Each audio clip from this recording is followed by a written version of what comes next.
Look, up in the sky. It's a bird. It's a plane! It's S-T-U-B.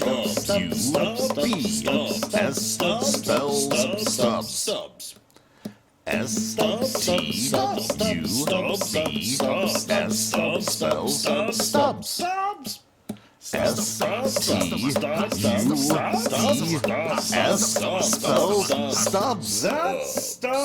feel like my podcast is the DC extended universe of podcasts. Like, you never know when it's coming, and when it finally does come, you're like, man, I like it, but I've got so many problems with it. All right, I'll keeping this short. Saw James Gunn Superman the other night. It's solid. I'd say a 7.2. It's extremely stubbable. People clapped when it ended. But that's where the clapping and the joy ends here. So what follows is a full-on spoiler breakdown and discussion of this movie with my old pal Pessimist Prime. So sit back and enjoy the nerds. I'm going. We're rolling. So Superman Superman has a song that starts with the Superman. It's has a song Do, do, about do, do, Superman. do. That's right. 2025 Superman. Superman. It's about Superman. He's had multiple movies. This one's just called Superman. With no Superman. It's just Superman 2025, which is... I'm not a fan of like when they do Dropping the rebirth or whatever. Throw in like a subtitle or something to differentiate. Or Legacy. It wasn't Rebirth. It I was don't- Superman Legacy is what it was going to be, right? Maybe if it was supposed to be a subtitle of some kind that was in pre-production or something. Yeah. I don't know. Well, I think what for it a was. long time it was Superman Legacy. Well, it was, and then it dropped. This draws from multiple comic sources that were like one-offs, or like Birthright, I think was one, or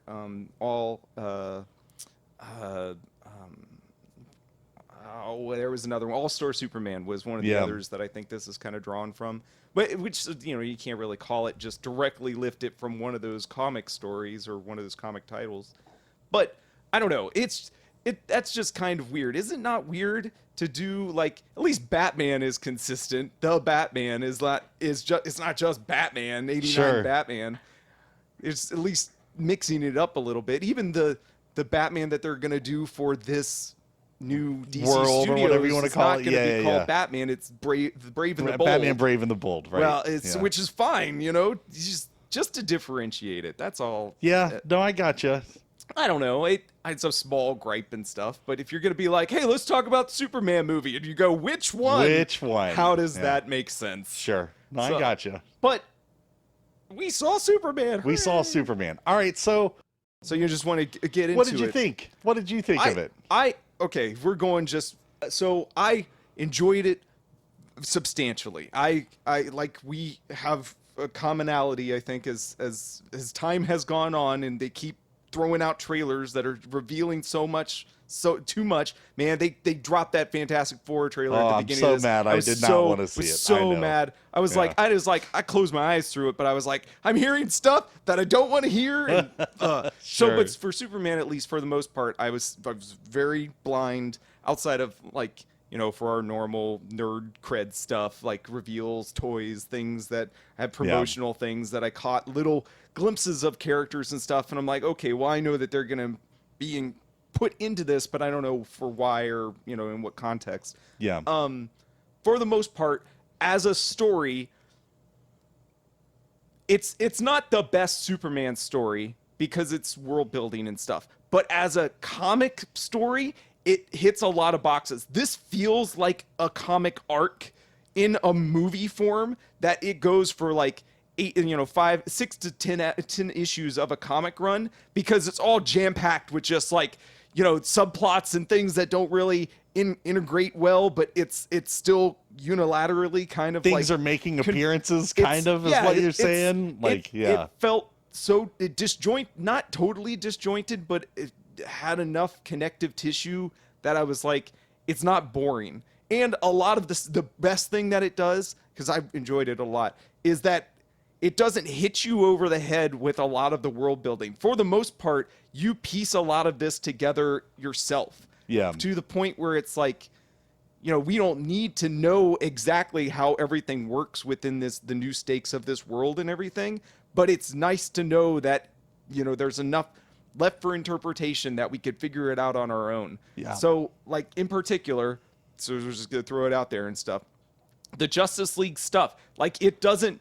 Justice Gang, buddy. Justice Gang, I'm get sorry. Get it right, okay? So, yeah. it doesn't directly tell you, like, oh, okay, when did they meet? When did they get established? Who is and isn't a part of it? Up, right, like, they just right. show up, and they know each other. And then they know his secret identity. Yeah. Which is, yeah. like, fine. Like, Yeah. the joke, not joke necessarily, but, like, Lois saying that he's too trusting to just give out the secret identity. Why? Yeah, of course. Why wouldn't he? He's not, doesn't seem like super, like, concerned about it up until when Lex takes advantage of, well, he doesn't necessarily take Not advantage so because much he doesn't that. know who he is. Yeah, right. But, like, he could, theoretically, and there could be ramifications and stuff for it. So, overall, with hitting, like, some of those marks and stuff, it's got this weird tone to it, I think, overall, where it's, like, not taking itself so super seriously and stuff.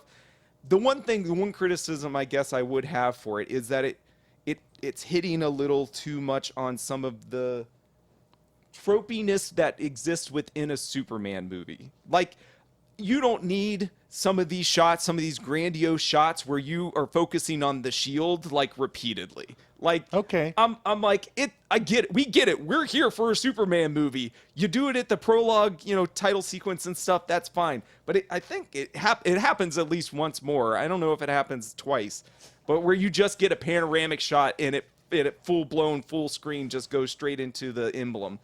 And I'm like, okay, it's fine. It's just weird in context, I guess. yeah. So what'd you think? Yeah, I enjoyed it. I thought it was fun. It's good. You mentioned, you're talking about all of the world building and all the things and elements that are put in there. Like, one of the things I highlighted, I did like a little written review, and it was like, they did a good job of making this accessible. Like, you could take a kid to watch this movie. You could take, like, your grandparent to watch this movie, and they're going to be fine. They're not going to be, like, lost in it all, we're right? all kind of lost because it doesn't, we have no context for where this is supposed to be set up, and it's, building all of this and stuff. But you don't need the best thing, that crawl or the text at the beginning, setting that up. You don't need the origin. You don't need it, even if the brief amount that they kind of, like, throw into it and stuff where he basically describes where he came from and everything. Yeah. On top of that, like, it's just peppered through it. You don't need to spend a ton of time. Man of Steel does those, like, cut, the flashbacks and stuff, which is very much still out of context when he's younger and everything in it. And that's like, that ruins the flow. It's not keeping it progressive and stuff. It's all in his head, I guess, or it's interpreted that it's supposed to be in his head in Man of Steel.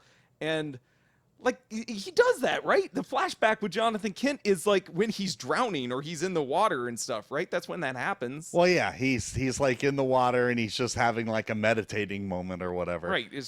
I don't know. We'll come back around to Man of Steel in this. Trust me. Good. Yeah, trust me. I'll have things to say. Don't worry. This is better than Man of Steel, in my opinion. Well, okay, you're shaking your head. But I disagree. All right, fine. We'll come back around to this. All right, so my gripe with this is just another James Gunn movie.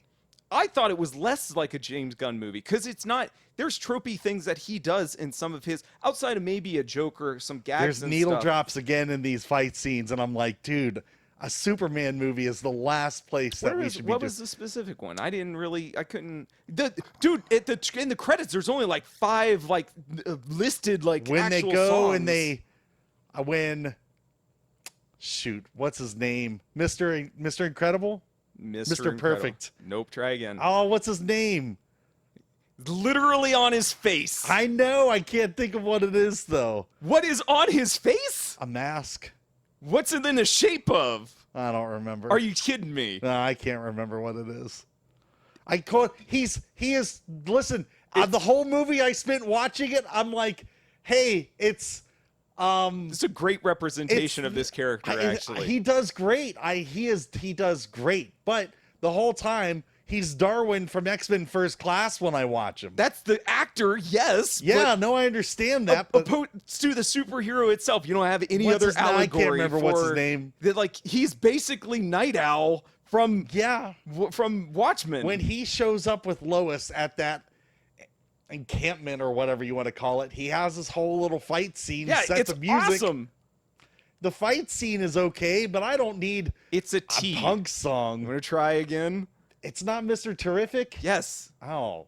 You did not say Mr. I Terrific. said incredible. Yes, whatever. you did. No, not whatever. Yeah, It's whatever. totally No, different. 90% of the people who watch this movie this weekend aren't going to remember that guy's name.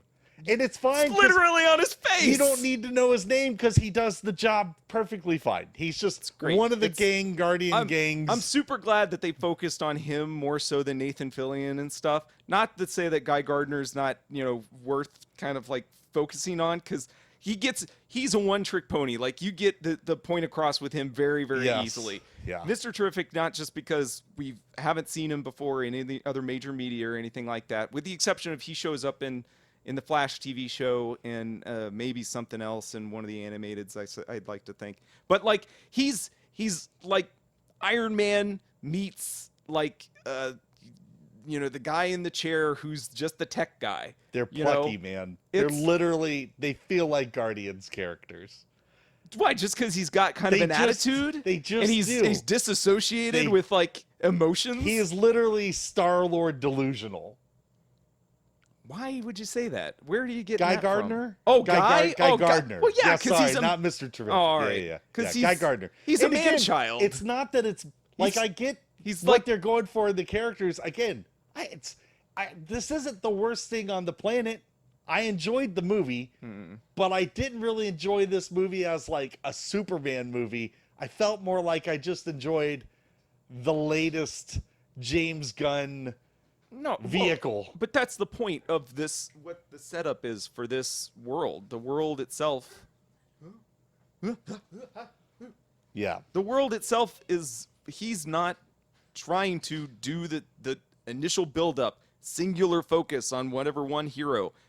Like anything in the DC universe or Marvel to begin with, all of these characters, all of these superheroes exist together at the same time. They show up, they help each other. They're, you can't necessarily say that a singular threat can be handled by. That's what's weird. I liked that. That was cool. I mean, again, I liked that they were there.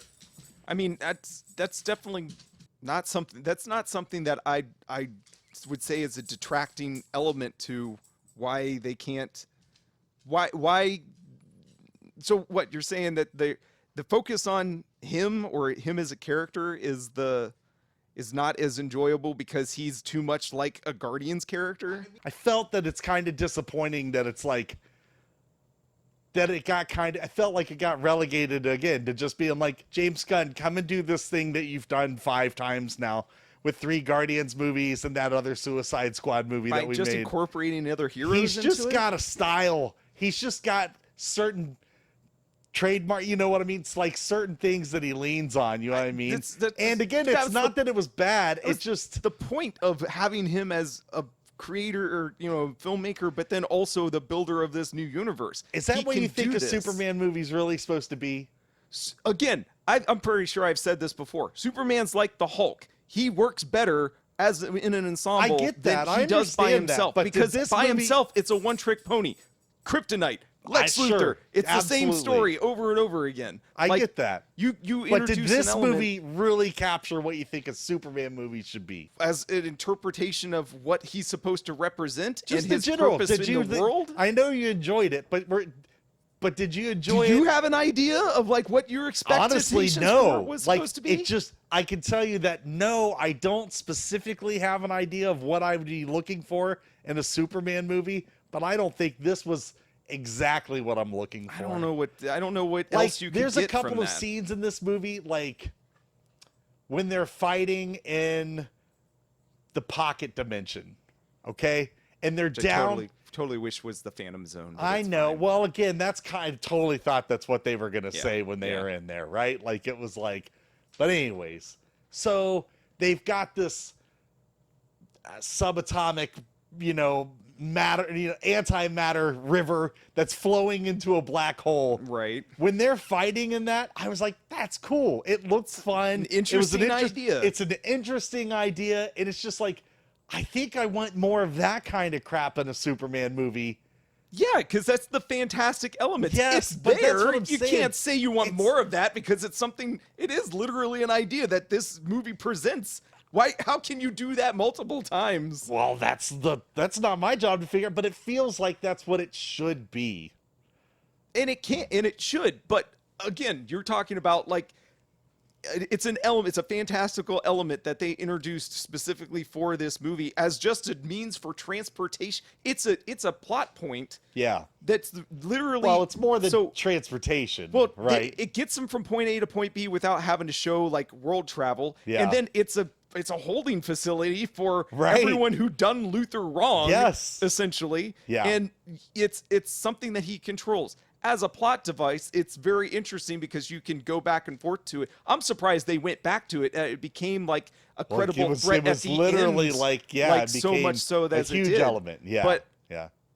I mean, as if you're saying like it's the only original idea that this does. No, it's not so much that it's that. It's just, I think I want more of stuff like that. And that's like the pocket dimension thing. And that's a comic trope. Didn't do a whole lot. I was just like, okay, but whatever. that's a very comic booky like mustache twirly villain thing for them to come up with. Like, this is just something that exists that they rely on, and it's Luther, as Mr. Terrific says, he does the easy science or the like fast and loose science. He calls them out and he's just like, yeah, they're like, this is how this guy, He's not concerned about the ramifications of like what it could do on a subatomic level that could destroy the universe, the fabric of reality, I think he says. Right, so generally, you liked it more than I did, and I enjoyed it.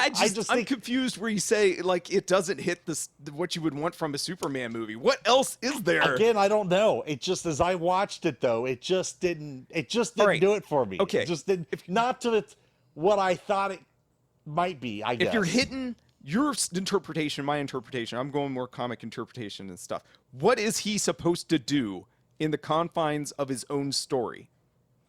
Beat Lex Luthor, I guess, because this is like the 50th movie that we've done now, right? Not just for like opposition or anything like that. Him as a person or a character, what is he supposed to be? To me, he represents the ultimate good of humanity, of what we can all aspire to be, right? Okay. And how does this movie not address that? For him trying to be everywhere at once and save everyone. I do like, I like in this movie because it's like, he's not that yet. He's working towards that. And I like that. Like it is. It's good that it's like great starting point. You know what I mean? And again, this movie in general, like if we're looking at it as like the grounds, the first installment of this universe, right? Mm-hmm. It is a solid first installment. Like it's a great launching off point. I'm interested in what is going to be coming down the road, you know what I mean, and taking everything else in, right? Right? So again, it's not that it's bad. I don't know. I don't know what else you could want from this.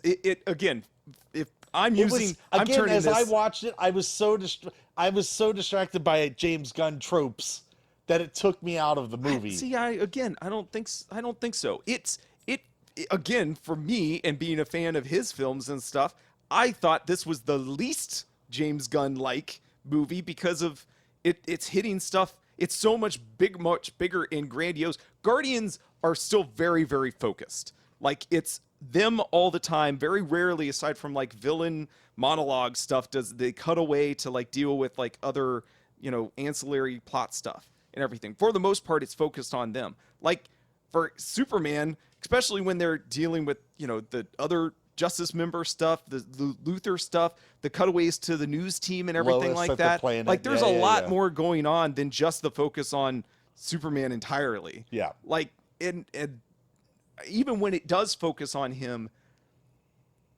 he's severely underpowered, I feel like, in this, in comparison to other versions, other interpretations of him. I felt like he was perfectly leveled. Literally, the beginning is him getting his butt kicked. Yeah, no, again, and it's a great entry point. Like, it's a great way of saying hey, you guys are going to be able to relate to this a little more than what you think, right? Like because if he shows up and is literally Mr. Perfect, right? Sure. You know what I mean? Then it's hard as a viewer. It's hard for you to hard for us think to buy that any into kind of that, threat right? is credible to him. But establishing that, saying that he can literally get his butt kicked and he has to go through like, you know, lens flared of solar radiation just to heal like whatever internal damage. Literally, I've never heard of Superman getting internal damage before in any version of like his mythos and stuff. Yeah. Like it maybe as like a bacterial infection or something that they tried to like infect him with kryptonite. Like and then again, kryptonite is like the only thing that you can use against him in any kind of version of this. So for him to have internal bleeding and damage at the beginning of this movie, it's like really sets the tone of like he's not totally indestructible. Right. Well, then by the end of the movie, you know why who he was fighting was able to do so much to him, right? It's right. Yeah, Lex basically like, okay, all right. So in my opinion, Superman is in this has been, as far as his values, as far as trying to uphold like everything that he is trying to aspire to, regardless of the message and, you know, what he inevitably has believed throughout his entire time on the planet from his parents and stuff, which that's the thing I didn't like entirely, of saying that the Kryptonians are kind of jerks about like their intention of like sending him there and stuff. Pretty much. For the most part. I mean, pretty much, right? But like, they don't. I mean, again, we don't know necessarily the let Russell me tell you, Crowe Krypton. I was gonna is, say, space parents in this movie, huge step down from Man of Steel, like, in my opinion. no, sure, man. but I don't need that. I don't need to know any more about Krypton than we actually know in the mythos and other interpretations. It's a dead planet, right? Yeah. So, like, Sure. to say that okay, their society is like, or Viltrumite, like invincible, kind of that they're conquerors, I guess that alludes to the sense that A, they knew already that sending him there with the yellow sun was going to make him super powerful. Yeah. And B, why would they do that if they're conquerors? There's only so many yellow suns within the world, the different like The solar galaxy, systems what- and stuff. yeah, right. So like it's very specific yellow sun and his culture that they could take over to send, I guess, not just one person, but like armies and stuff to go conquer. I don't know. It brings into question like some of the intentions of Krypton and stuff, but that's just because of what we find out from the message. Or if you're going to believe that human intelligence of converting their language patterns and stuff, it's the intention and translation is correct. The only thing we know, Terrific says that like that he's like, yeah, that's pretty much exactly verbatim translated and stuff. From a human perspective, the robots don't ever interpret it as like what it's actually supposed to mean. So we don't know that for certain. I'd like to hold out hope that there's a little bit of mistranslation. I was definitely but surprised that by the end of the movie they didn't. I guess I thought for sure. I was like, they're not going to leave that, but it doesn't really matter. It doesn't. Right? No, it doesn't. Because his parents are. Who cares what the actual Kryptonian parents matter? I mean, or their intentions he was were. raised in Kansas. Because and this was a assumption, or I guess more of like a extrapolation on someone else's opinion, is that this Superman is not the duality of the secret identity. Superman is not Clark Kent. Clark Kent is Superman. Okay. He is the human who puts on the suit and becomes Superman. That's, even though he is an alien, his real persona is Clark Kent.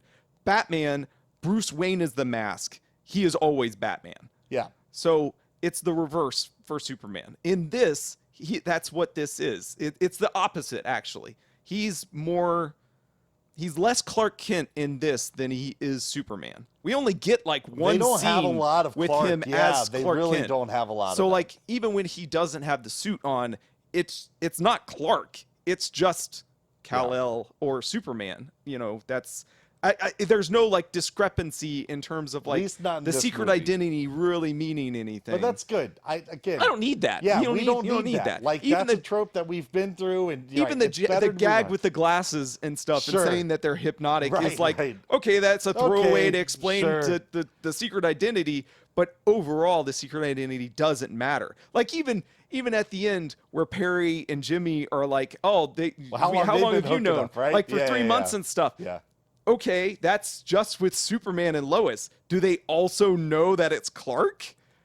Yeah, no, I don't know. I don't think they do. Like, I don't think they do. I mean, either they're doing a really good job at playing it up at work and doing a terrible job with it, Superman and Lois. Well, they make a joke at the beginning that they're playing it up in that they have a little scuffle or whatever. Well, sure, but however many times I guess Superman and Lois have been together, like, we don't necessarily know who else on the news team has regular interaction with Superman, but they have regular interaction with Clark. So either they do know that he's Clark Kent, or he's like, Lois and Superman have been in the same place at the same time regularly enough for them to make this assumption. Yeah. Or the movie just doesn't do a good job, and you're just assuming that like they know that he's Clark Kent anyways, regardless of what the glasses do. Anyways. All right, let's talk about Lex. Cool. Yeah, no, that's exactly where I wanted to go is Lex. So go ahead. What did you... So Nicholas Hoult, I think at first I wasn't super thrilled about the casting because it seemed a little too young. Keeping them of the same age is very Smallville-like, is very, previous. I think that for Christopher Reeves and Gene Hackman, I don't know if necessarily they're around the same age or not, but I kind of prefer my Luthors to be like a little older. Okay. Just because like...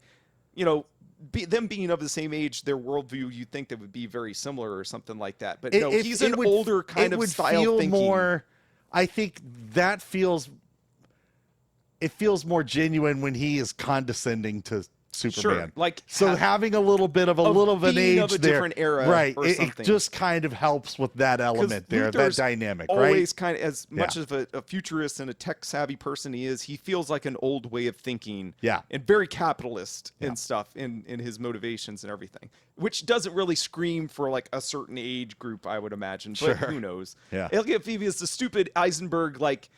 Tech billionaire or whatever the heck he was supposed to be in Man of Steel, I guess that could make sense. Yeah, I guess. But okay, Zuckerberg adjacent, whatever they were going for in that. Yeah. So I was a little concerned with the casting and stuff, but like the enthusiasm he has throughout all of this in this performance, I think really, really amps it up for me in terms of him being a villain. He hates him so much. Yes, in this. You definitely believe that it's not just hates like this guy. xenophobia or anything like that. It's legit like I just don't like him because of the I think he kind of alludes to it, or when he's monologuing towards the end or at one point, to the point where he's like, no one's this good. No one has the best intentions as an outsider to this planet and is going to come in and fix the world's problems. I'm good enough. I will fix the world's problems. Yeah. I don't need your help to do this for us or for me, essentially. I like that this movie showcased. So I think Nicholas Hoult does a good job, but I think Lex is also one of the best written characters in the movie. Like, just in the way the way it plays out and everything. It's a little all over the place. I 100% buy the idea of like, well, if Lex was strong enough, he would beat Superman. And that's how it should go. And there's comics that deal with this. Where Lex literally, as much as Brain versus Brawn has always been his MO, right, he literally gets Kryptonian powers in like newer versions of the comics and stuff and replaces Superman. He's like, I've done everything. I am equal power to you. We don't need you anymore. Yeah. And that's where he like establishes as, he's the new Superman, kind of, essentially. Just the human occupying this space rather than an alien. So I think his motivations and stuff make perfect sense. The twist of not really a twist, because who cares, but like Lois figuring out like his intention of it. Oh, it's all just a power grab. He wants to make himself king. That's why he's like, in bed with this weird nation and stuff, and he set up all this stuff, and then he just reveals at the end, it's like, no, that was all red herring. My whole intentions were just to kill you. That's all. That's was the it. only thing he cares about. An excuse to kill him with no repercussions, it seems. Like, I want permission to do this. And that is just the leaps in logic that he would have gone through. That, I believe, more than anything, is a very Luther thing than any kind of like capitalist venture reason for accumulating power or anything like that. No, he hates him that much. He jumped through crazy logics and plans just to get an excuse to kill him outright. Yeah. That was the whole point. All right, so Lex passed for both of us. Two henchmen. What do you think? I mean, they just are kind of. So his lackeys. Yeah. Do you know who they are? No, I'm not as proper. The girl in the particular. engineer. Not the villains. We'll talk about. Oh the villains. wait, are you talking about his cohorts? His girlfriend? Yeah, who is that? Well, I mean, he had a girlfriend like that in the original movies. Yeah, what's her name? I can't remember her name, but it's Miss Texmacher. I was gonna say, but I remember Miss her. Texmacher. Yeah, it's Gene Hackman screaming her name. She does great in this movie. Well, as a for what she's supposed to be, she does great. / Instagram whatever, like interpretation and stuff. So I don't know how much you remember from the '78 movie, but so Christopher Reeve's movie, Miss Texmacher is the one who is like flighty. She's just there. She's kind of comic relief and stuff.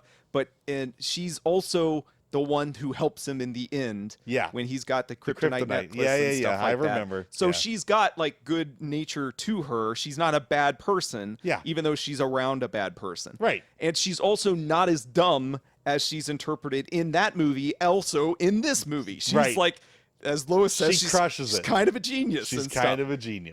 And then the other guy. So in '78, Gene Hackman also has another lackey whose name is Otis. I remember. Yep.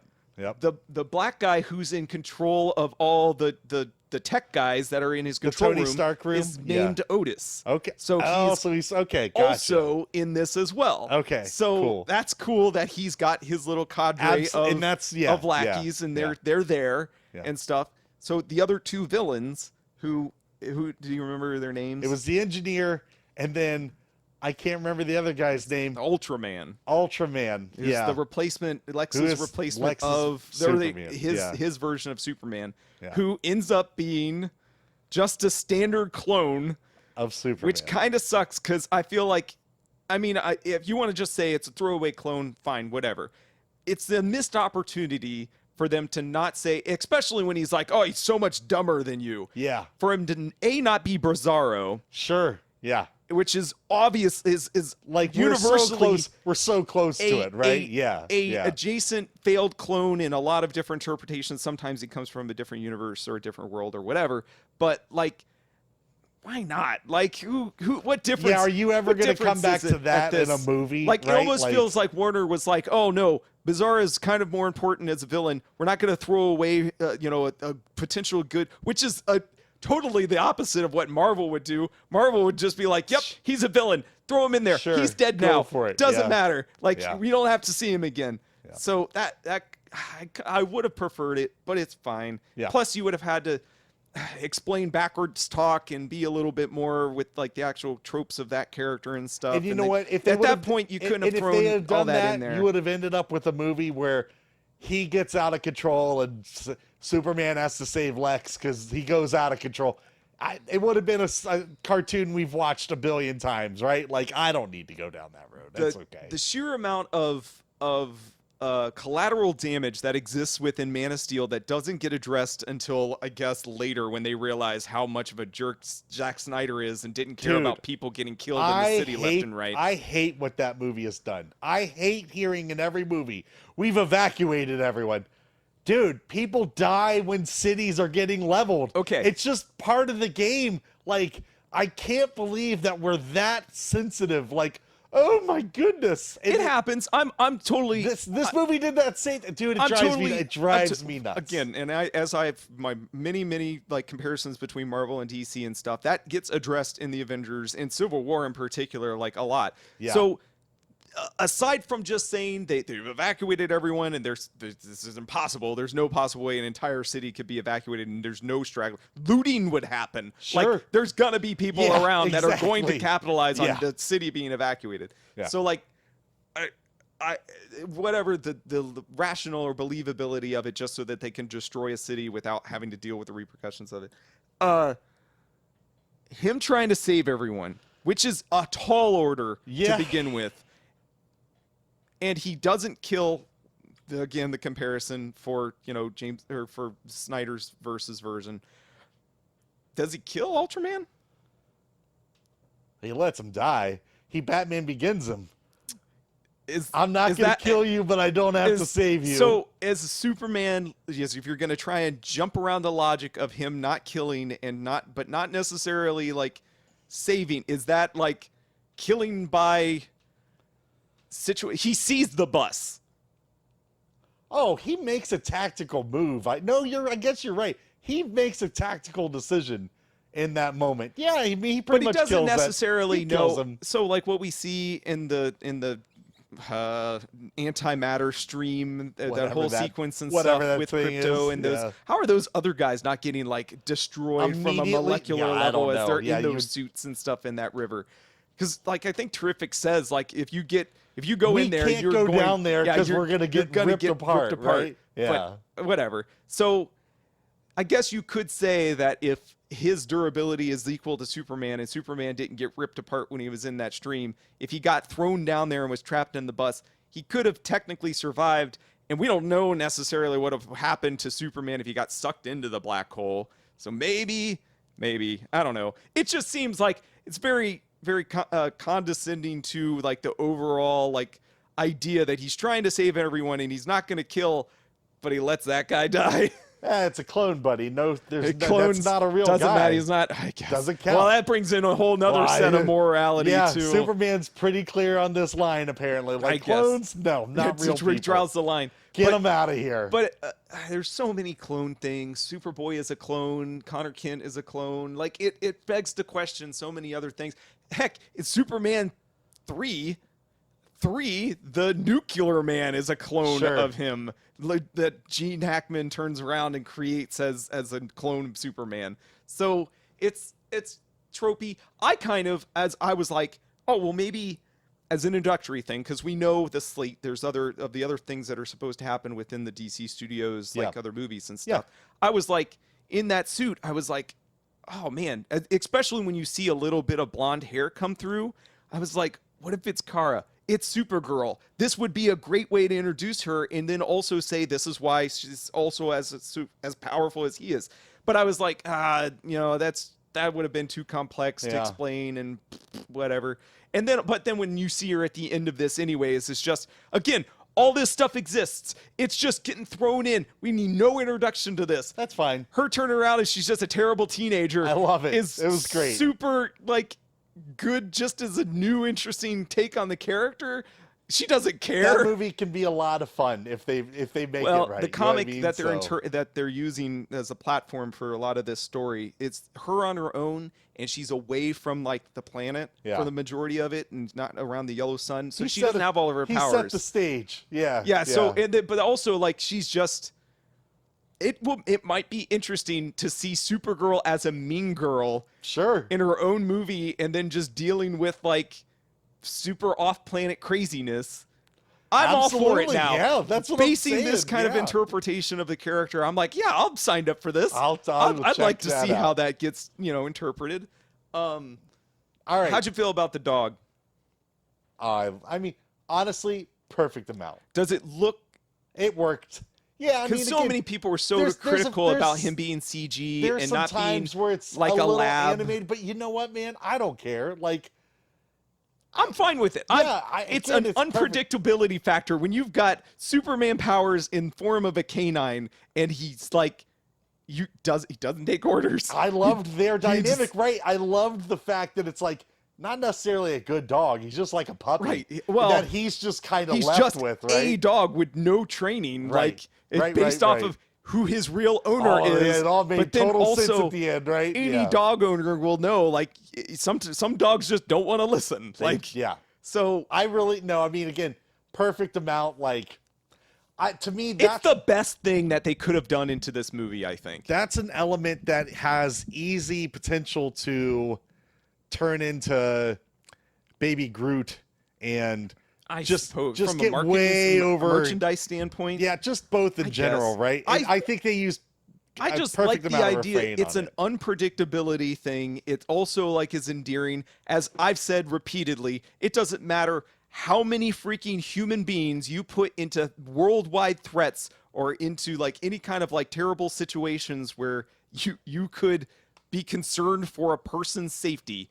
But as soon as you put an animal safety in jeopardy, then the emotional factor immediately gets thrown, to heightened. higher levels. And it's because people sympathize more with an animal because than they feel will like with they a can't help person. themselves, and people can help themselves. And they do that in spades in this movie. They do. Not just for the dog. No, they save a squirrel, man. You save a squirrel. Yeah. You put a tiny little turtle inside of a little terrarium Absolutely, at threat. yes. More people would have been concerned about the well-being of the vast majority of the metropolis population because that turtle exists than any stupid person that was trying to get out of that city. Yeah. It is wild. Yeah. Wild that's where we are as a society. Yeah. And the concern of animals versus people. People suck. I'm not going to disagree. That's what that but comes down to. When we look at it's that, just we very go, funny. when you see a person, sometimes you might connect and be like, oh, that's terrible. I think there's a lot of times you're just like, people, what a bunch of bastards. That is literally and we're what just it is. like, let them go, whatever, we'll be fine. Again, it's just that we're all kind of, I think, a little desensitized to it. Like, oh, of course people are going to be in threat. Oh, of course it's, real life's different. But in movies, like, you don't really feel that threat, I don't think. Yeah. Maybe you're different. Or maybe we're too desensitized. Maybe that's what it is. I think that's where, I think a lot of people are like that. All right, so the dog is great. The engineer. Okay, so really quick, going back to Lexus. Okay, yeah. Let's finish up Lexus. So we talked about It's a cool idea. Bizarro. The engineer. I think She's is cool. an interesting. And again, I think the way that they kind of utilize her as a threat to fight Superman. Sort of reminds me of like another Honestly, femme fatale you know what who she- has like those like shapeshifty kind of like you know what I abilities. thought? I felt more Days of Future Past Sentinels.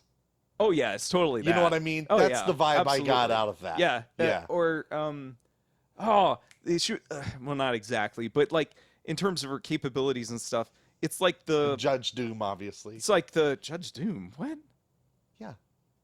Judge Doom from Who Roger Framed Rabbit? Absolutely. Where are you getting that from? Ah, she had the buzzsaw hands for a little Oh bit my in that gosh, movie. that's where you pull. Yeah, That's why what you're not? pulling from. Yeah, absolutely. Okay, fine.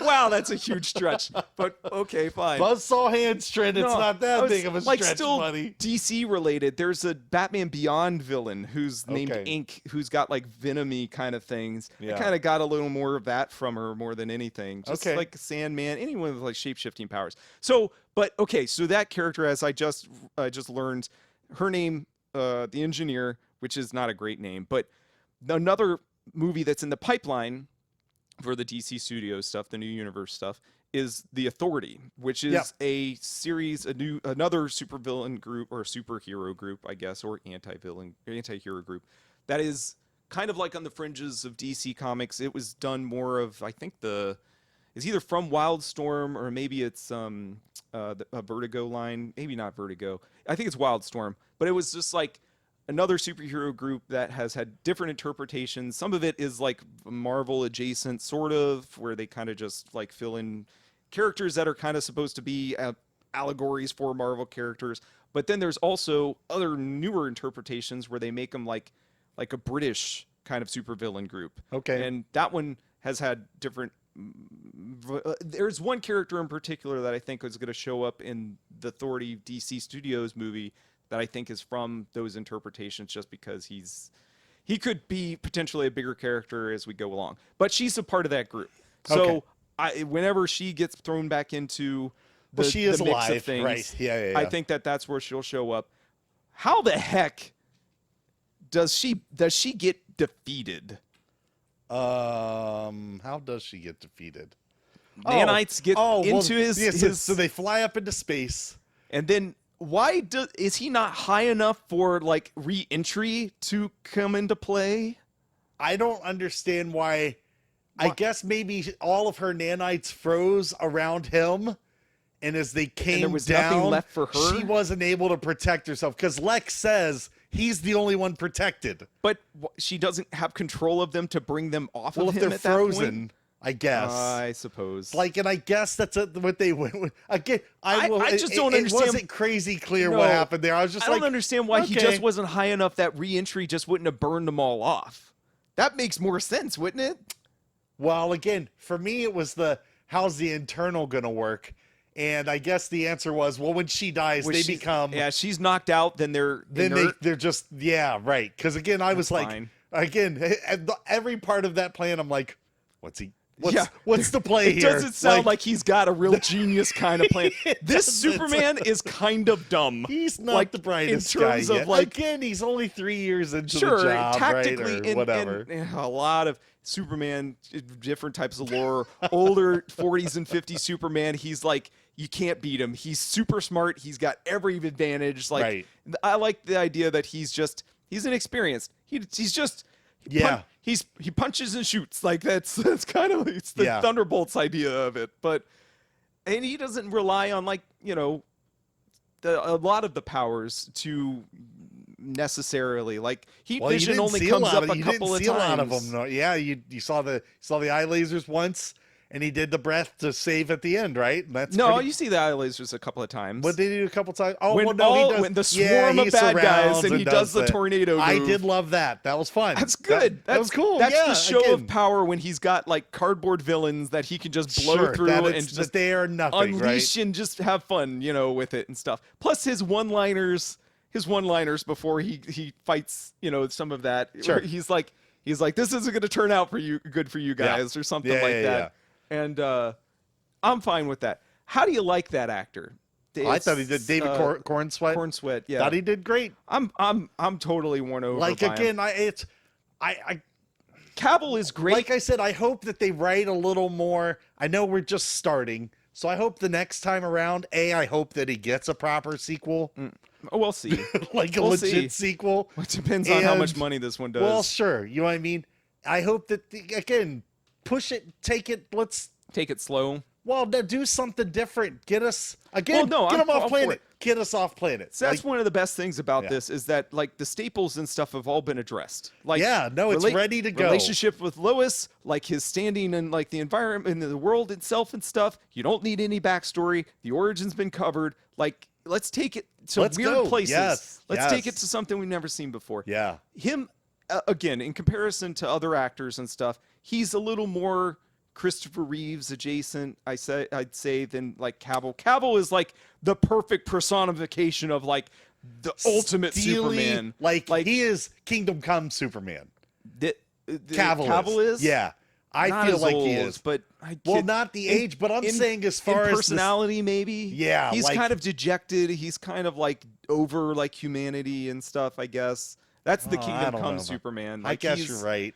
It's less about hope and more of like the godlike being. I'm here to literally keep the wheels on the track, I guess. This keep one it from going off the rails. This Superman is like old style Superman, like George Reeves Superman. Like he's gonna show up when he needs to, but that doesn't necessarily mean he's going to win like outright every time. Like there's a little bit of he's gonna struggle. It's gonna be a little tough. That I kind of like enjoy more than anything. That is good. I think that's good to have in your Superman, because once you turn him into a god, it's hard to relate to him. Sure. So I think they did a good job with that. All right, so let's move on to quickly Daily Planet people. So that's Lois. I'm glad we're going to talk about this. Beck Bennett made my day, dude. I didn't want to talk about him just immediately. But I had no idea he was in this movie. Okay, for those who don't know, oh my gosh, Beck Bennett, the actor, is a SNL cast member from a couple years ago who has done. He's kind of just like the bit player for a lot of things. He's in a lot of sketches. The Boss Baby is like, my favorite. Is one of the best ones. Not the Boss Baby movie. He's He's like a CEO. He is a CEO who acts like a who has baby. the baby mannerisms Baby of mannerisms. the mannerisms of a baby. That's the most Yes. memorable one. But Oh, he's in so a lot good. of different sketches. Yeah. So he's who is he? Well, just Oh, what is I his don't job? That again, he's a just character in he's the someone comics at and stuff. But the play. Is he Doug Stamper? Oh, sorry, I say Doug Stamper. You don't know who that is. No. He's the dude who tries to get Lois to go to the Knicks and Man of Steel. yeah, I guess. I mean, he's I the sports can't writer for the Planet. Okay, I got you. He's All right. the sports guy. Okay, as gotcha. the dynamic within the office bullpen, like him and Clark is always like that character. I can't remember. I could look it up real quick. The character's name, it escapes me at the moment. Nah, but just keep he's the plowing guy through. who's like, you know, the macho dude, whereas Kent is always like the reserved, you know, The dork. He's the dork and Yeah, stuff. the He's other always guy- trying yeah, to push sure. the buttons and Right. everything. Like get him out of his shell and all that stuff. you know, sports bully that ever existed. Yeah. He's just a stereotype. Yeah. So but him being in it and Oh my being like gosh, the yes. tough guy at the beginning, and then him being kind of like the one who's To see it panicking completely and like crumble. Yes. just dissolve into Yes. like a baby in his own right. By in the this- time that they're flying in that the owl, Yeah. whatever, I whatever said you, Night Owl. you It's literally exactly- now Night Owl's vehicle. it's the you know what I mean? T-ship, that's what right. it is. But by the time they're in there, when he's like, "Why don't I have a seat?" I died. It was just like It's this good. is It's a great inclusion of a throwaway, just comic just a relief bit role, kind of just a character. great little bit part. I loved. Okay, that. we'll go through the rest and then we'll do Lois last. Okay. He was great. All right. Perry White is kind of just in it. I don't know who the actor was, but it's perfectly fine. Yep. I personally, out of the one that's in the actor who plays him in, or it's Lawrence Fishburne in It's Man Lawrence of Steel, Fishburne. right? Yeah, yeah, okay. yeah. Like it's a little sad to not see him or someone of that caliber To kind go of be from in it. Lawrence Fishburne to some guy, I mean, but it's that fine. guy did a good job. No, it's yeah. the only thing that Perry White has to do is show authority and then like be on page with whatever the current events are. Print it, Lois. He's not inept. Yeah. He's not like J. Jonah Jameson, where he's a larger than life, like editorial, like, you know, terrible person. Yeah. He's there to serve the purpose, and that's to get the news out there to the best. There's other interpretations. Make sure people are and stuff. checking their sources. Like, See, yeah, you that's- see. and that's the other That's thing I'm kind of glad it. that they didn't address entirely is that it was really irrelevant that like newspapers shouldn't exist. They don't need to exist. We get our news other ways and They stuff. didn't spend too much time hammering home the media. Right. Who element. cares? Media's there. Yeah. Like there's Who stuff that cares? they show, but it's an not outlet. It hitting doesn't you in the matter. face It's a with it. staple Yeah. of this character. Who cares? Man, it's the best possible interpretation of Jimmy Olsen that they could have And possibly it's done. so good. It's Yeah, so good. Giving him a character trait of him just being an unknowing ladies man Yes. is the best possible thing that they could have done for him. Yes. Because I like him so much more as that actor in this role now. Yeah. Knowing that like not just that he's like a ladies man, but like why? It's one of those mystery things that this movie kind of like you just got to figure out on your own. Yeah. It's like What's going on here? what's going on? Yeah. What Yeah, what yeah. is he doing? That makes him so great. But he was great. And No. he had great interactions with Lois. He had great interactions. His little bit with Clark and everybody. You know what I mean? That And kid- then obviously, that kid, what do you- Lex's his time with It's Lex's Eve is her name. Eve yeah, Tessmacher. Yeah. Oh Like, my gosh. Yeah. What, Great. what do Fantastic. you remember man. that kid from? I don't know. I've seen him in things before, but it didn't jump out to me. He's in the Vacation reboot with Ed He Helms. is Russ's son. He's I don't remember if it was he's Yeah. one of the Griswolds, Yeah. obviously. And then the other thing that I forgot about, hang on, I'm looking him up real quick. I'm sorry. Rob Zombie Halloween. Where is he in Rob Zombie Halloween? Oh my gosh. Is Yeah. he one of the people who's the podcaster who go to interview him? I don't remember. It says Tommy Doyle, but Tommy Doyle. that's what. Yeah, that's what. well, that would it's- be one of the kids. probably. So he's one of the kids in it. But I didn't know if you love that stupid movie. Well, so like I'm what's surprised bad is that I you just didn't watched it remember. last year, but I don't remember. Okay, that's fine. Yeah. I was a little He's surprised that that he old? was in. Apparently, Because that movie's like that kid- 18 years ago, right? Right. That kid, he doesn't look like a kid. Like No, you could yeah. see the age Well, lines sure, and stuff on he's- that guy. He's so not super young, but He didn't look that old to me. He was great though. I mean, I don't know how old the kids were in Halloween, so it's not surprising that it's possible, but whatever. Okay, so and then Lois, well, the other part of that fit the seats in the 6 seats inside of the ship as Perry White grabs them all. Those are all just like the characters in the Daily Planet that we recognize. It's her name's Cat Grant is the character name. I know you're talking. She's okay, the other woman who goes the other with lady them. who's more of the she girl talks with Lois. She's the fashionista, I guess, lady yeah. who's trying to. Lois isn't listening to her when she's trying to watch Superman shenanigans going on. And then another random black guy who gets a name call out, but I don't know who he is. I don't even remember. He's one of the 6 guys that get in the ship for some reason. He is running around with okay, I know what you're talking about. Okay. So Lois, she's fine. I get that they wanted to make like a, like how do you interpret this character for like a modern for a modern time? I think they did a pretty good job of doing that. She didn't come off, like that's a character that I think if executed poorly can really wreck things. And I think she did pretty good. In my opinion, Lois Lane in live action has never had a really good interpretation. In the comics, she is stalwart, no nonsense, doesn't listen to orders, doesn't, as a traditional army brat would be, she's like literally, she does what she wants and she gets results. Yeah. Like that's her whole character and stuff, outside of just being Superman girlfriend, whatever. Like that, she is the best reporter that could possibly exist because she'll put herself in the line of fire to get whatever the truth needs to be to get out there. So like Margot Kidder is kind of like more of a damsel in distress more than anything else. She's very animated and turned up, right? Like Rachel or Amy Adams is kind of just like, she goes against the grain a little bit. She's like a war reporter. She goes into a men's bathroom. I love that line when she goes in there and that dude's like, "You belong in here. You've got big balls." Oh, it's the Martian Manhunter guy who says it to her. Well, that's supposed to be. Well, right. Is, I mean, but, yeah. And that gets thrown away. But anyways, there's just anything that Superman and Lois, man. Honestly, that show. Well, that's what I was gonna say. So like that she's version, incredible. Like so for the TV show Superman and Lois, that girl is the little bit that I've seen. I've liked her a lot. Yeah. But she plays double duty in a lot from that show. Yeah. She's the mom. She's the reporter. She's got a lot going on. So in comparison to that version, how do you feel? It's not a fair. You can't compare them.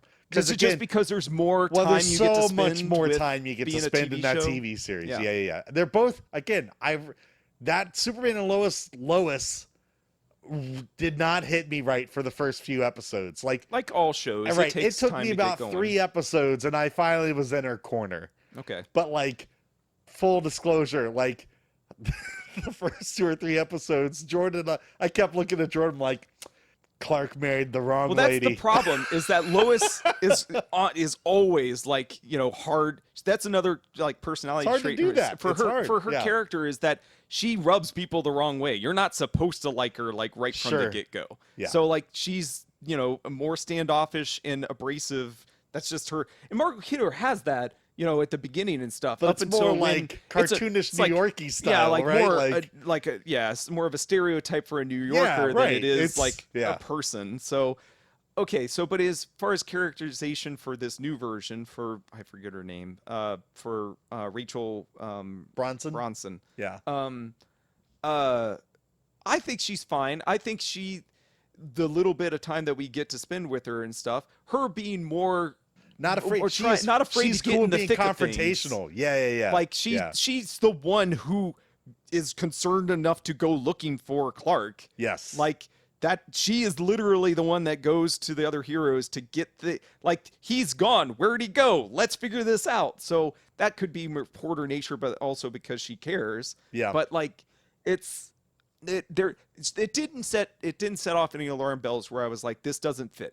It totally fits within the world. She does a good job of incorporating into the character. Where else have you seen her? Oh, not. She's in House of Cards.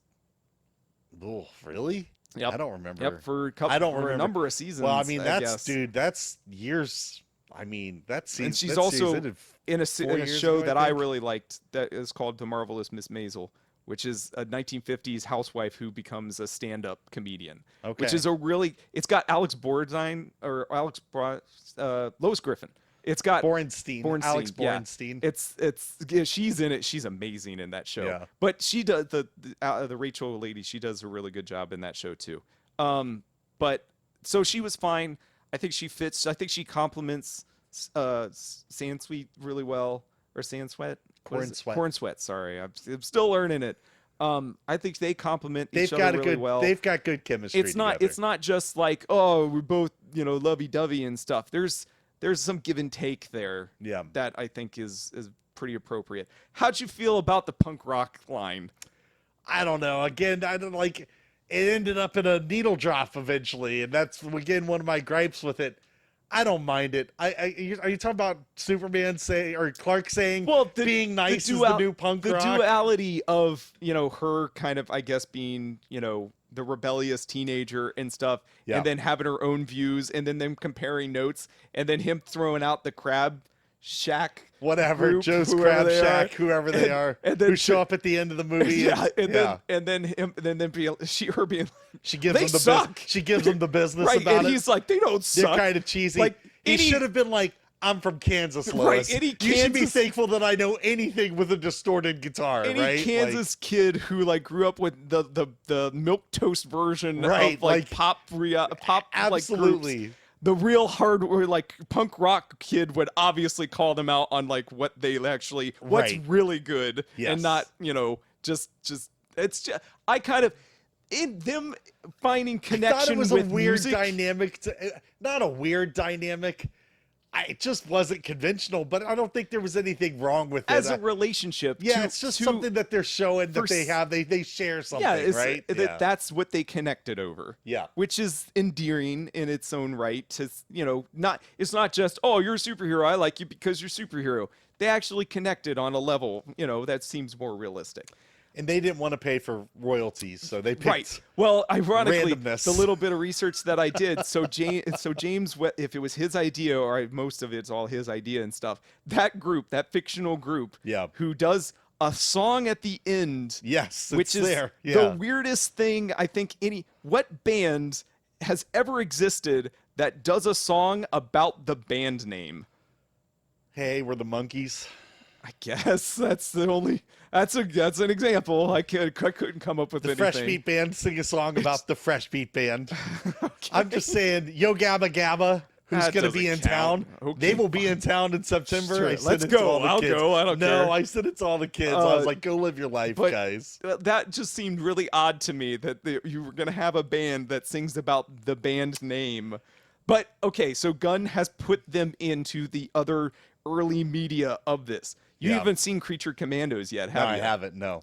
Creature Commandos, a couple of spillovers from that is Frankenstein's in it. I don't know if the Frankenstein monster is in it. Okay. So it's great. You should watch it. It's very, very good. Everyone should watch it. It's very good. So he's wearing a shirt of that band, apparently, in it. So there's already crossover. But in that show, the Weasel from Suicide Squad is in it. Yeah. And then Joe Mantegna, no, what's his name? Frank Grillo as Rick Flag Sr. is in that show as well. So that's his first appearance, which him being the general in this is the second time for real he's shown up in live action for the show. The other one is apparently he's in the new Peacemaker trailer. The group, the music group is in the new Peacemaker trailer, which is good. Speaking of, yeah, what a great little bit. John Cena showing up. I was again drew a pretty good reaction from the crowd, actually, considering he's in heel mode right now. Who cares? But, nobody watches wrestling in that. They know John Cena, but the Peacemaker character, I think, well, people loved that show. I love that show. I'm very excited for it to come back. And then as another connection, apparently the lady who is one of the other tech people in Luther's cadre of tech people, the black lady with the long hair and glasses. Okay. She is the lady who who in Suicide Squad takes out Amanda Waller with the golf club. I don't know if you really? remember that at all. No, I don't remember that at all. But yeah, that's that in the other, like, you know, engineers, tech people that Amanda Waller is keeping tabs of when she goes off the deep end and is going to let the monster kind of like run rampant and stuff. She's the one who takes her out, and then they tie her up and stuff when she's knocked out and everything. There was another little connective thing that I was gonna throw out there, but I forgot what it was. I think Frank Grillo having that bit role was great. He was, again, I like that guy. It's just a as small an actor. little role, but yeah, I was just like, I'm fine with it. This is a dude who I'm good with seeing being involved, even if it's just in a little bit of a role. Like I guess we'll just talk about like little Easter eggy things, unless there's anything else you want to address. We'll characters go through some and Easter eggy stuff. Yeah. Who is Sean Gunn? Oh, he's Maxwell Lord. Yeah. Do you know who Maxwell Lord is? Yeah, he's the guy who was in the Wonder Woman 84 as Pedro Pascal. Right. But in that, it's a different kind of interpretation of the character. But he is only known well for two things. He's a mogul, just the equivalent of like Lex Luthor. In the comics, at least, he's just one of Lex Luthor, Maxwell Lord, Simon Stagg. These are all like the Bezos and they're big money guys of the DC universe. Essentially, they run corporations. Essentially, the only other thing he's notably known for in comics is Wonder Woman brutally murders him in like one of the comics and stuff. All right. So Sean Gunn playing into this, which you haven't seen the Peacemaker trailer, have you? No, I don't think I have. So he's going to be one of the other through line like characters that's going to pop up probably through like the vast majority of, not just because he's James Gunn's brother. Yeah, but just that's not the reason. Okay, He's this character that I guess, so Maxwell Lord is flipping the bill for the Justice Gang. Okay. Did you catch that? Yeah, I did catch that. So he's the guy who's financially backing them, I guess, who is set up in the For Real Hall of Justice, which is awesome. Cincinnati, Ohio. The real building that the Hall of Justice was based off of in the comics. They actually... That's where their group is, that I guess is being furnished, I suppose, because it looks like they're moving in. Yeah, just for the three of them so far. It's kind of a new Avengers situation is what I compared that to. Yeah, I suppose. They're still starting out. Yeah, they're just the getting three their of legs them. under them, buddy. Well, okay, so in again, we're talking Easter egg stuff. So in that scene where Lois shows up and she's talking to their heroes and they're all just hanging out in like the foyer of this building. Just lounging for some around. reason. Yes. Yeah. It's very brief and it's hard to see. But above them, and it's a huge space, above them there's a mural that is like, I don't know if the real building exists and it has like a mural, but this mural was not real in the confines of our world over this building. It is a mural of other heroes. That building, I think, this is my speculation, but I saw a couple of characters that looked identifiable. It's the Justice Society that's on this mural. There's Ted Grant's Wildcat is up there. I want to say I saw Dr. Fate. There's a couple other, maybe the Alan Scott Green Lantern, but it looks like it's a mural of other heroes. So they're, again, piecing together this world. It looks like they're like, this building is pre-existing structure that's held the fact that they use justice in the name just alludes that it's come from something else. And the Justice Society is universally in other medias known as an older version of the Justice League. Yeah. Of heroes, early era. In the beginning, text crawl, they say that heroes have been around the threes, that this like 30 years and then 3 years and then there's they talk about the metahuman. Yeah, they make They've been around reference. in modern day for a period of time, but they're as old as like 300 years, which could go as far back as Greek gods and other stuff, it was essentially. Like that first time stamp that they talk about the metahumans showing up, it was like 3,000 years ago or something like that. Okay. It was huge, it was very like metahumans have been here for a long time. If we're looking at it in the context of Earth, then that makes sense. The oldest technically that I could think of would be Vandal Savage, who's literally a caveman who's lived so long throughout all of the centuries and stuff as up until modern day.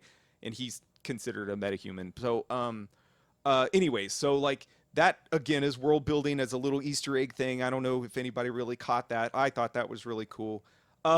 So I don't think that it's alluded. I interpreted it one way. Maybe other people will interpret differently if it's supposed to be an actual DC monster. But the monster that they're fighting in the background, when him and Lois are just having like their conversation and stuff, he mentions that it's a fourth dimensional imp. Yes, he does. And to me, that can only be interpreted as one character, even though it's like some crazy. It looks like a starfish thing that I thought was Starro, but technically Starro exists already. It's like tentacles and stuff. It's got tentacles right? and stuff. Yeah. Man, watching that Green Lantern bat just go ham on it, like in the background, is so awesome. It's so awesome. I love it so much. I want to watch that again because I'm not gonna lie. Like I felt like I was seeing like an animation loop on the monster, not them.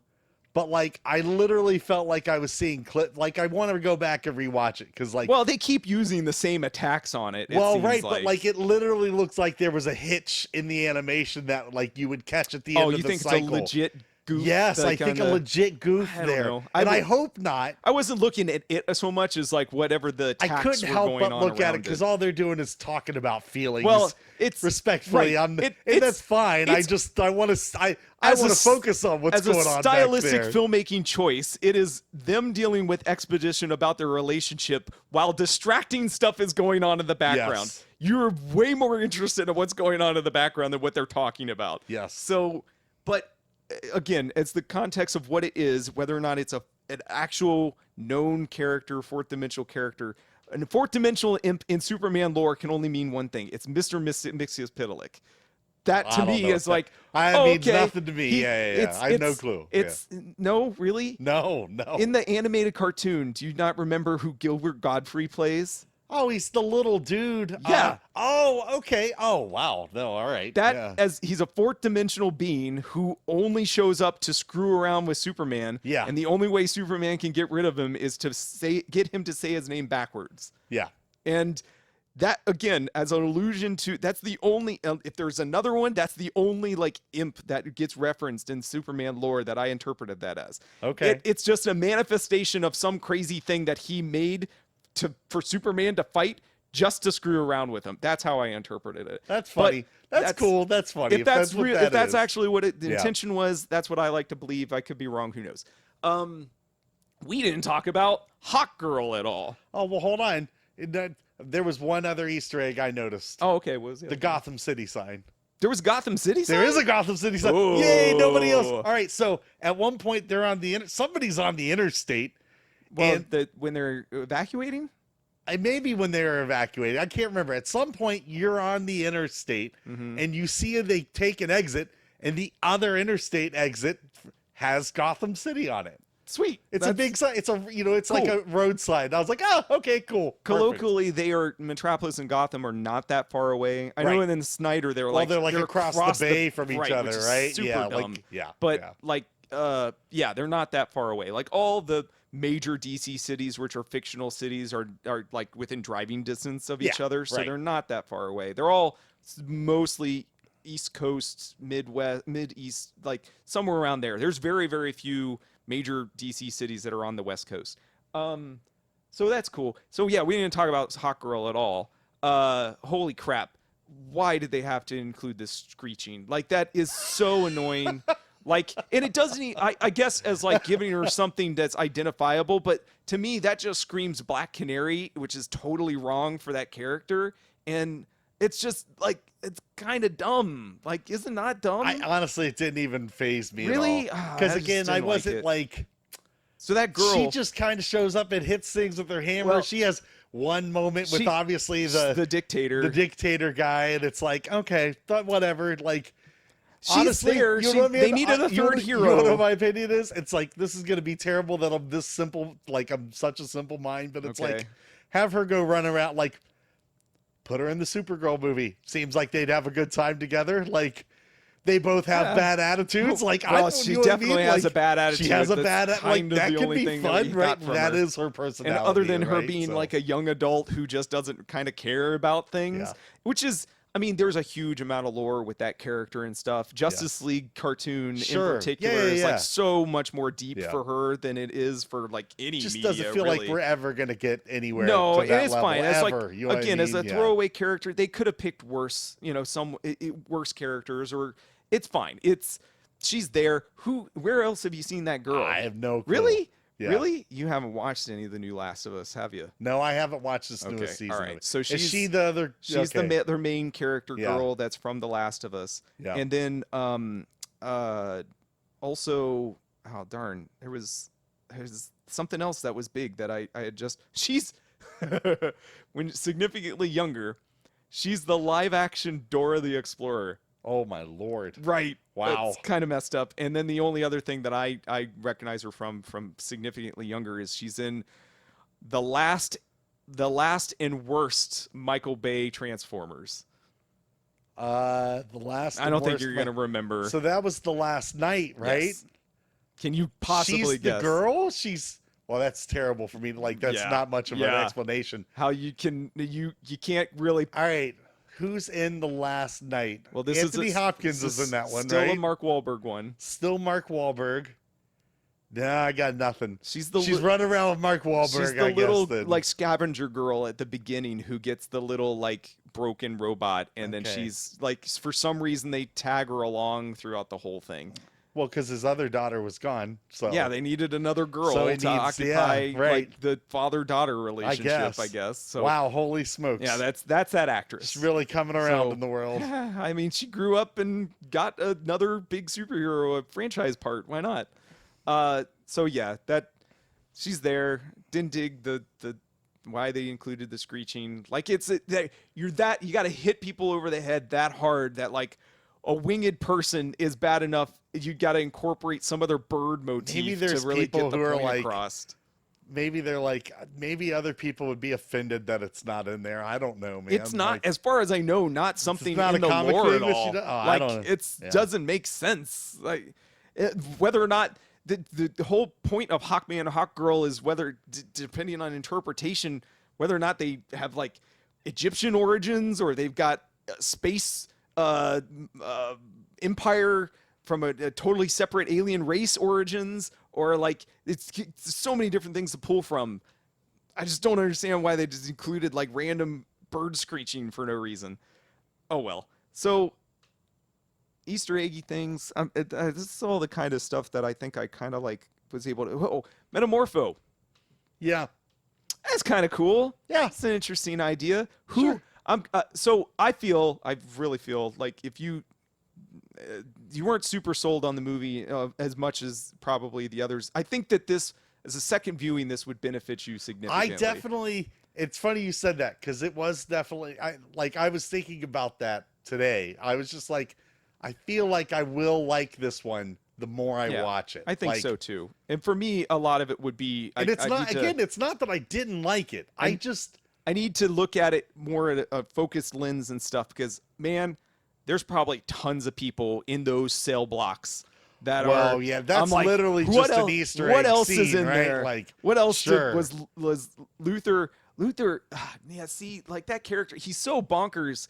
Like, he created that alternate space and then put all this like technology. The monkeys, that was a really funny joke. The monkeys just like, out there trolling the internet was pretty fantastic. There's like other scientists that are there that got Krypto like stuck in like an AR game, like the cell blocks. There's like some weird like ferryman monster thing that he's created that is also there. It's wacky. This is the crazy, wacky, no context stuff that I wanted for this universe. That's like it's so weird, and you've got to figure it out on your own. I just hated that. So to me, again, the pocket universe thing, it's like this is too close to just being like the quantum realm or something. And I know is it?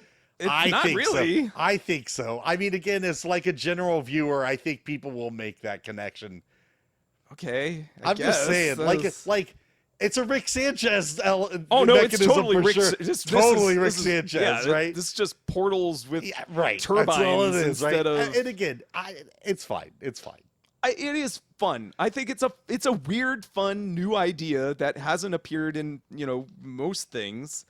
So See, I guess I don't feel it's. I don't know. I wasn't blown. Like I didn't feel it was super creative. It felt very again like I understand everything. Most things need to have just Outside a of storytelling necessity. outside of Sparkle Fingers portals, like that's the only other equivalent that you could say. Yeah, it's another one. It's kind of right there by it, right? I still enjoyed it. I thought it was a cool idea. That it gives you more credence on how off the deep end Luther is for his just crazy endeavors and how there's no moral code. Anything's on the table for whatever he wants to try and create. And so even their little standoff at the end where he's trying to justify it, they have their moral back and forth and stuff. It's fun. Superman gets hit in the nuts twice in this movie. Once off screen, once during a battle. Did you notice? When you talked about at the beginning of the movie, when he says the internal injuries, one of the things they list is like, he got hit in the nuts. I missed that entirely. They say something about down low. Like, I was just like, dude, somebody thought Soup's dirty. That's not cool. I mean, that makes sense for the different choreographed like fight scenes that he had thrown out there. Yeah. Like does Alan Tudyk robot say that? I think so. Okay. Yeah. All right. I guess Mantis was another one of the bots. Palm, whatever. Did you notice? Oh, the girl? Yeah. From Guardians? Yeah. Oh, okay. Yeah. That's fine. She's one of the other. I mean, I'm sure. Again, why? I tried Gunn's people. I tried looking right? at the cast list. It went by so fast that I was like trying to see if there was any other. That was the one that jumped out at me. Because Michael Rooker should be in there somewhere. All of his staples, like actors, is in there somewhere. I'm sure. I just don't know where. Where do you put this in the ranking of Superman movies? Post 70s. Right. Look, there's 4, and then you got Superman Returns, and then you got Man of Steel.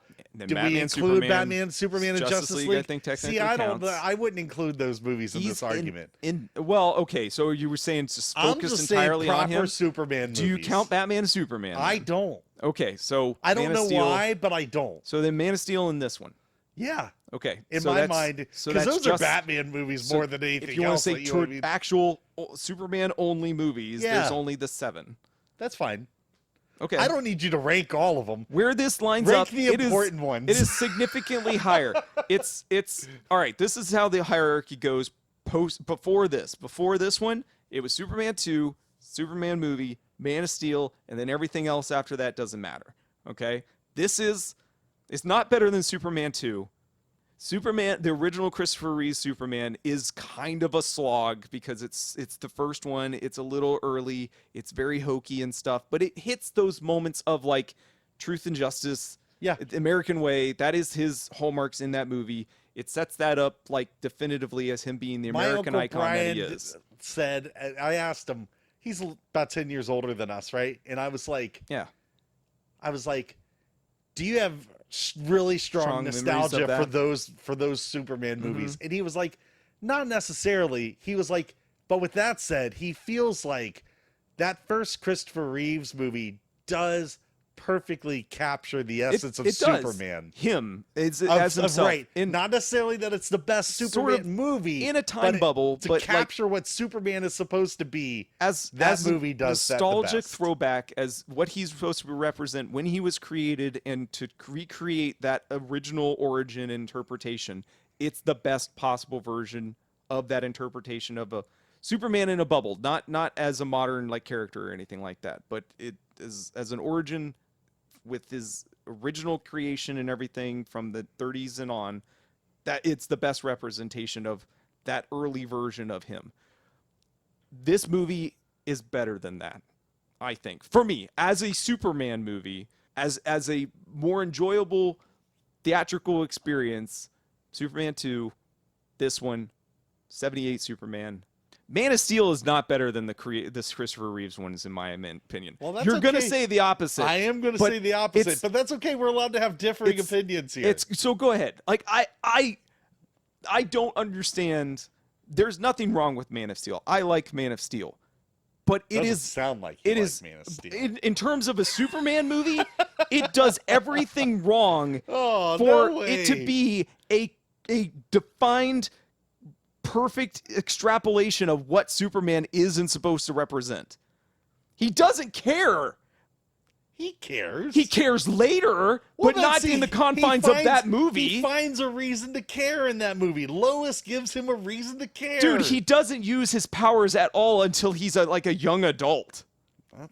Yes. As a teenager, he lifts that bus out of the water, man. But he's not establishing himself to becoming a hero. He gets the suit as like a byproduct of just learning who his dad is. He has no intentions of being a hero. He is just trying to fix the problem that Zod creates when he shows up. Well, blame that on Pa Kent. It is Christopher. It is totally Kevin Costner's fault. Like, yeah, like that's the dumbest. I really like the parents in this. See, I'm a disagree with you on that one. Really? Where have you seen that guy? Where else have you seen that guy? He's older. Discount Will Sasso. I don't know, man. No. Constantine. He's the dude. Okay, I know who you're. That's that guy. Yeah, I know the guy in Constantine you're talking about. He's the alcoholic. He's the alcoholic. He's the guy who drinks himself. Drinks himself to death. Yeah. After Gavin Rossdale. Yep. So no way, man. Come on. I'm not gonna lie. The parents in this movie were very underwhelming to me. Podunk, Kansas, totally dejected from like modern They're just day there to be a joke, and stuff. man. No, and I don't. It's the endearingness of like that's what he grew up with. It was they put into him the best kind of values that you possibly could have gotten. That's why he is the man he is. Kevin Costner dad, which is like, nope, you got to be protected. Nope, don't use your powers. You can't stand out. Kevin Costner is a more realistic dad who understands that it is a dark and scary world, and he's trying to protect his son. Different parenting styles. Oh, it absolutely is. But I understand. Oh, I understand both of them, right? No, when they're on the side, when he's like, "I'm so dang proud of you," and this awkward hug, I'm like, none of this does anything for me. That's all. It doesn't do anything for me. That's all you need. The parents are supposed to just be there to create the wholesome memories that he had. That he knows what's really important. I get that. And to make a joke about not being good with technology because I need to know that old people aren't good with technology. What the heck is Martha Kent in Man of Steel? Is this Sally? It's not Sally Fields. You're thinking that's Aunt May, man. That's Aunt May. Oh my God. Who the heck is? It's my God, Diane Keaton. Yeah. Jeez. Like even her. I think she does an all right job. She's fine.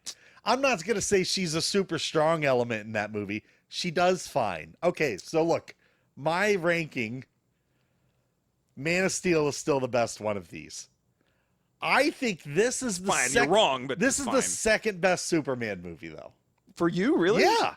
You like the Reeves ones? You really need to watch 2. I was just about to say Superman 2, though, is right behind this one. Like, I enjoyed Kneel Before Zod, buddy. When was the last time you watched it? Me and the kids watched them, I think, before. Have you seen the Donner cut?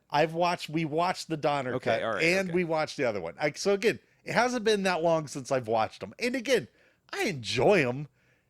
I will say that time doesn't treat them greatly. That's why I'm like, it's still you gotta look at it through the lens of not just when it was created, but as a localized version of the character. I feel like it's in time impossible, and I'm not faulting anybody. I feel like the boomer generation and everything, it's impossible for them to not think Christopher Reeve's Superman 1 is always going to be the best one, because it's the gold standard, man. And there was nothing like that when they watched it. It changed the way that what they believed they would be able to see at a movie, right? It literally, its tagline is, "You will believe a man can fly." Yes. Like nothing up until then, other than like theatrical productions of Peter Pan, has you ever seen an effect do that. Yeah. So like that, Star Wars, Jaws, like most of all the big late 70s stuff hit all those moments. So it's hard for like the nostalgia for kids that grew up during that era to really like focus on one thing, because they had so many good things. And as a person who can't let go of Jurassic Park in the 90s, again, I understand what they're saying, right? Like, I get that. I do understand what they're saying. We're going to talk about Jurassic Park after this. I'm going to lay into that. Okay. So, hold on. All right. So look. So Man of Steel, 2025 Superman, Superman 2, and Superman 1. And it just after goes down that, from that. they can, Like, there's not. Who cares after Superman that, right? Returns has stuff in it that I do like. There's some moments in it, but it just gets forgotten about. And I like Brandon Routh as Superman, Clark Kent. as Clark Kent. But yeah. it's like there's so many problems with it, and so many Bryan Singer, all this other stuff, and then the fact that it's supposed to be like also like an adjacent sequel to the Reeves movies and stuff. Yeah. And, so, but anyways, there's stuff to like about all of them. None of them encapsulate perfectly what the character is supposed to represent. As much as I do like this new one, there is some problems and some interpretation of like how I think that he is supposed to be by default in comics, how he's supposed to be represented. Batman doesn't do it right. There's no Batman that exists that is a perfect version in live action of who Batman is in the comics, because they try and ground him too much. They give him too much to like worry about. No, the biggest problem with the Nolan Batmans is that he's freaking lovesick puppy throughout the whole thing. Like, that's so stupid. Rachel. It's so dumb that his hangups would be about like his personal relationships with some woman.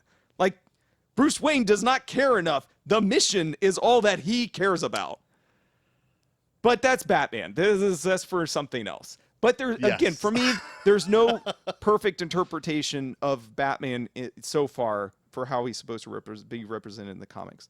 So anyways, I liked it. It's a lot of fun.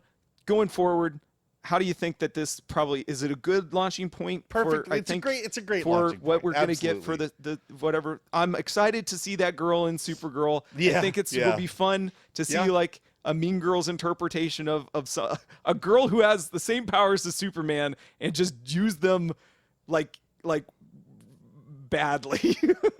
That would be fun. To make bad choices and to do inappropriate things. And then as far as I know, whatever else we have up through the slate, the Brave and the Bold is going to be a little later on. That'll be a new Batman that is not Robert Pattinson, and the new version of a Robin, which will be Damian. It will be Batman and Son, which is going to be, I don't know how to feel about that. That'll be really odd.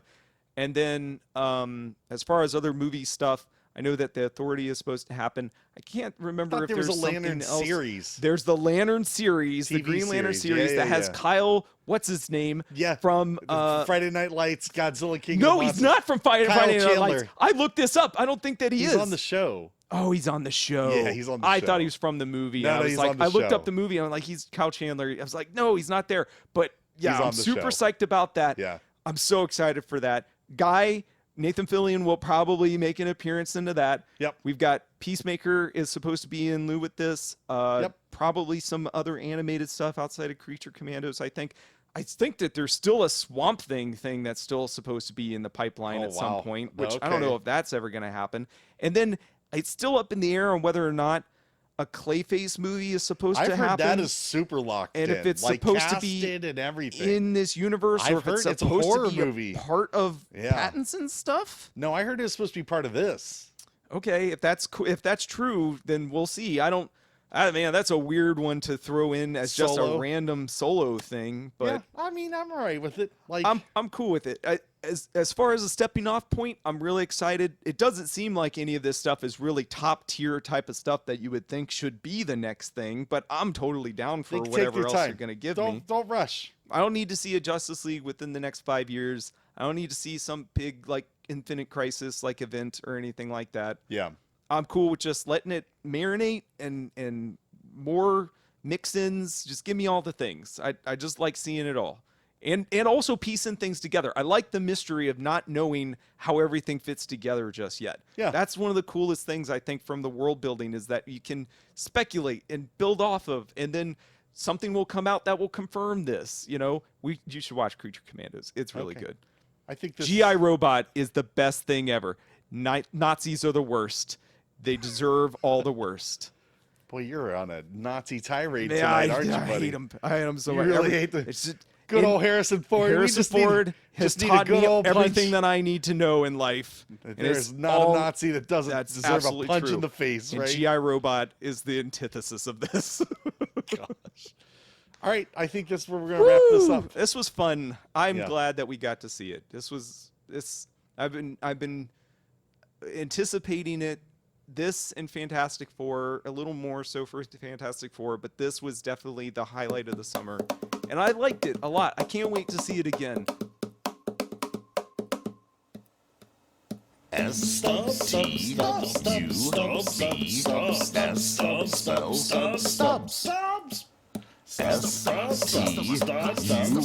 S-T-U-B-S spells stubs.